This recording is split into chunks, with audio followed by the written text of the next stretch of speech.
can you develop study habits that work? I know that this is a very common question English learners have, especially at the beginning of a new year. So that's what I'm going to talk about in this lesson coming up.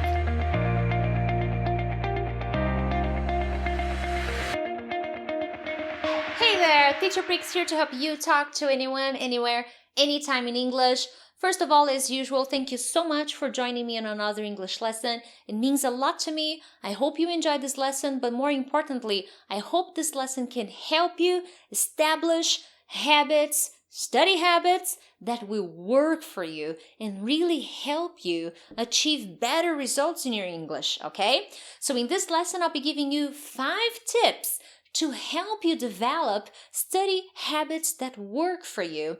And I like this video because you can use this in other aspects of your life as well, because let's be honest, guys, we need habits. We need good habits. And I'm pretty sure that you may have some good habits as well as some bad ones. So in this lesson, I'm going to be giving you 5 tips that are going to help you establish habits that work. First and foremost, tip number 1 will be very basic, but sometimes a little bit difficult to apply. Learn from your mistakes. Now, it's very important to make promises that you can keep, okay? And many times we don't do that. We have a tendency to make promises that we cannot keep. When it comes to establishing a study habit that will work, we need to be a little bit more rational and a little bit less emotional. And why is that? At the beginning of a new year, for example, we're very excited. We want to do it all. We want to start a new course, go to the gym and exercise and study more English. So we make unrealistic plans. As the time goes by, we go back to reality. And unfortunately, many of the things we promised don't happen. We break our promises. So my tip number 1 is learn from your mistakes. I believe that this is not your first year studying English. I'm pretty sure that you may have been studying for a year, maybe 6 months. So learn from the mistakes you made before, because this will help you come up with a habit that is realistic and you can follow. That's how you build a habit, because it's possible. You can do it, okay? Now, tip number 2, listen to your teachers. Why listen to your teachers? Well, I'm pretty sure you may have your favorite teachers, and it's okay if I'm not your favorite teacher. No, it's not okay if I'm not your favorite teacher. I should be your favorite teacher. Just kidding, guys. I'm pretty sure that you may have a list of people you enjoy watching on YouTube, and they are all going to give you strategies to help you form new habits. Listen to them. Unfortunately, what happens to many people, and I include myself in this group of people, we watch the people we love, we listen to them, we listen to the tips they give, but we don't do anything. They give those wonderful ideas of things we can do. However, when it comes down to business, to action, we don't implement the tips they are giving us.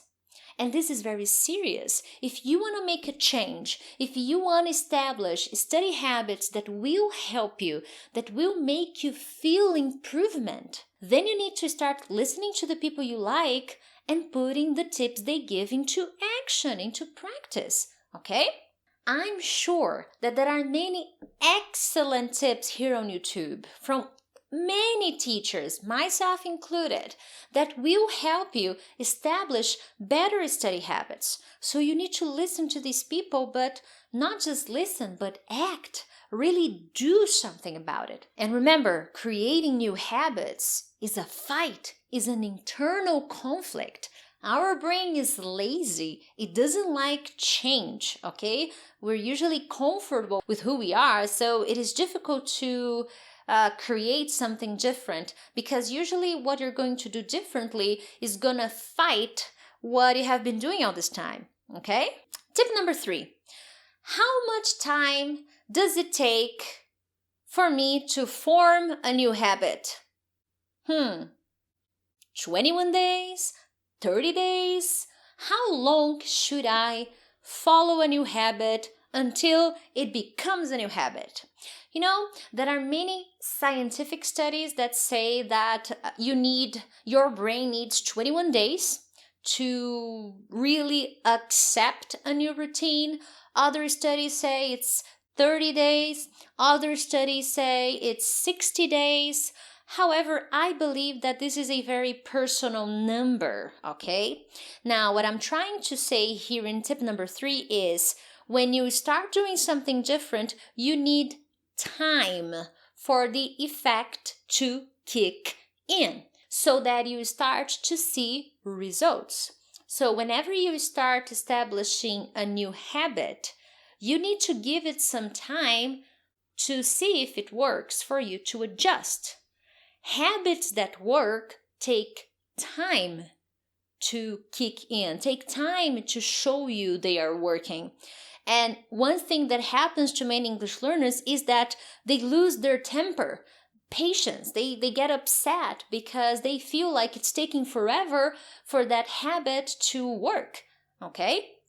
So this is really important. Now, I'm not an expert, I'm not a scientist, but I do know that depending on what you do, let's say you decide that from Monday to Friday, you are going to watch one English lesson, and after you watch the lesson, you are going to do an exercise about it. That's a great habit. To really know it's going to work for you, you need to give it time, okay? Now, in this video, I'm not telling you what habit you should adopt because, to be honest, there are millions of people who watch this lesson, so I can't really talk for everyone who is going to watch. This is a personal preference, a personal choice. But this habit can work and will work if you follow the tips I'm giving you. And a very important one is giving it time for the effects to kick in. For example, when you have a headache, and you take an aspirin, you need time for the medicine to kick in, maybe 30 minutes, 40 minutes, 1 hour. Of course, that with English, with the new habit you establish for your study routine, it's not going to be an hour, but it'll definitely be more than a week, more than 2 weeks. You need time, okay? And it doesn't get easier just because you have been doing for a long time. I myself have been waking up early and doing my miracle morning routine. This routine is suggested in a very famous bestseller book called The Miracle Morning. And I have been doing this, I have been following the Miracle Morning for more than 300 days. Yes, more than 300 days, almost a year. And there are days when I don't want to do it, when I'm just tired. I just want to sleep in and forget about this routine. But I know it's a successful routine, so I push it. So we all have bad days, but I need to keep doing it because the habit works and it helps me a lot. The same is going to happen with the exercises you compromise, the exercises you decide to do, okay? Tip number 4, if you are trying to establish a new habit that will work for you, control your emotions. You know, you're learning a new language. You're learning English. It's not your native language. Consequently, you may have a mix of feelings when it comes to learning the language. There will be days when you will feel awesome, powerful, like Beyonce. On other days, you will feel awful. You will feel like you're not improving. You will feel like your English sucks. How do you balance these feelings? Emotional control. You really need to control your emotions if you want your habits to be successful, because you are going to have many bad days. I'm sorry to tell you that. That doesn't mean your habit's not working. It just means that you are a human being and you are not going to have perfect days. There will be days when you are going to do an exercise and you won't understand. You will feel bad. You will make mistakes. You will not get even 10% of the exercise correct. That doesn't mean the habit is not working. It just means that it was a bad day. It was a bad week. It could even mean a bad month. But remember, the habit will only work if you give it time for it to work. And controlling your emotions is important. Unfortunately, most human beings tend to have more negative thoughts than positive ones, and this will impact your results. I see from my experience that the more positive my students are, the more improvements they make. Yes. That's why I'm always making jokes with my students. I'm always making them laugh because I know that the more positive they are, the more results they are going to feel because it's all here. Okay, so control your emotions. Don't let them control you, or no matter what habit you establish, it'll fail because you don't control your emotions. Okay?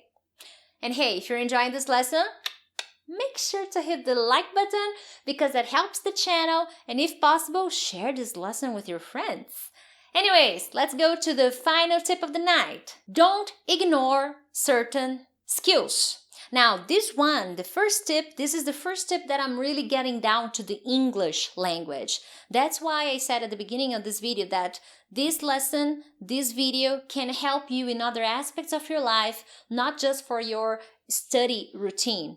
Okay, so this is a little bit more, let's say it's more like an alternative video, but I feel like it's a very important one, okay? I can see that many English learners love to watch my lessons, and that's amazing. I feel so grateful that you like to watch my lessons, but that's not enough, okay? Sorry, that's not enough. If you just work on listening, but you don't work on grammar, you don't work on vocabulary, you don't work on pronunciation, you do not work on speaking because there are speaking exercises you can do, how do you expect to improve your English if you are separating the skills and studying them or not studying them at all? So what I see many students do is they read, but they don't do anything about it. They listen, and they don't do anything about it. So be careful with that. If you establish a new habit of studying English, make sure to include all the English skills so that you can have a balanced study routine. Just watching Netflix is not going to help you improve your English. Just doing that is not going to help you pass a job interview or feel comfortable talking to people during a trip to the United States. What I'm trying to say is there's no such thing as a perfect study routine, but I like to use the word balance. So I believe balance is key, and focus on studying all these skills, or at least a little bit, okay? You don't need to study a lot, but study all of them, because I know that at the end of the day, that's how you become a better communicator, because you know the importance of all these skills. Many students say, oh, I don't study grammar. It's not important. But when you start talking to them, they don't speak. Well, I believe you shouldn't study only grammar. However, grammar is important. And it's not just about the grammar itself, but many other aspects of the language. So if you want to develop a habit, a study habit that works, consider that English is not just speaking. English is a combination of activities that will help you become a better communicator that can talk but also understand. Okay? Anyways, my friends, I got a question for you. What new habit are you trying to develop that will help you achieve the results you're looking for? Let me know here in the comments, and if you enjoyed this lesson, make sure to share it with your friends. This really helps the channel grow. Thank you so much, and I'll see you next time. Bye!